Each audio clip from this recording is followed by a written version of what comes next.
ខ្ញុំនេះមានជាការឆ្ងល់អើយសែនឆ្ងល់ឆ្ងល់នោះឆ្ង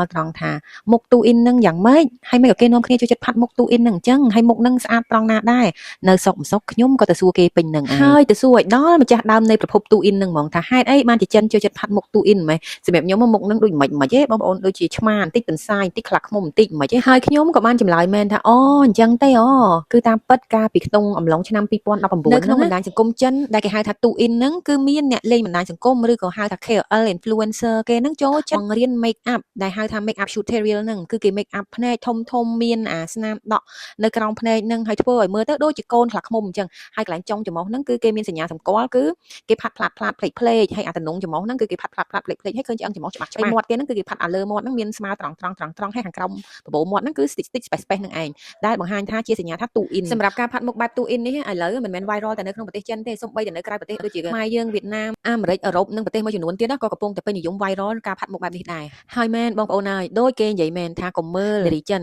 តាមទូរស័ព្ទឲ្យនិយាយពីថាខ្ញងដូចទេពធីតាធ្លាក់ពីឋានសួគ៌ប៉ុន្តែមកមើលខាងក្រៅលោកម្ចាស់មើលអត់ស្គាល់ទេអត់ដឹងថាអ្នកណានៅក្នុងទូរស័ព្ទនឹងទេហើយជាពិសេសពេលដែលផាត់មុខទូអ៊ីននឹងថែមទៀតគឺមើលអត់ដឹងហ្មងថាគាត់នឹងជាអ្នកណាទោះបីស្គាល់គាត់ខាងក្រៅមុខស៊ីនមិនក៏ទៅរកនៅកន្លែងពេលគាត់ផាត់មុខទូអ៊ីននឹងហើយគឺរកលែងឃើញមុខទូអ៊ីននេះគឺ viral ខ្លាំងមែនតើក្នុងចង្កោម Gen Z ឬក៏ប្លុកស្អីស្អាតគេហ្នឹងគឺឲ្យទៅគឺឃើញហើយមុខម្នាក់ណាក៏ទូអ៊ីនម្នាក់ណាក៏ទូអ៊ីនដល់ពេលទូអ៊ីនច្រើនពេកអញ្ចឹងទៅចែកឡើងលែងដាច់ហ្មងថាអ្នកណាស្រីស្អាតអ្នកណាស្រីមិនស្អាតហើយដូចជារកកន្លែងស្អាតអត់ចេញទៀតថាតើមិនបានគេហៅថាស្អាត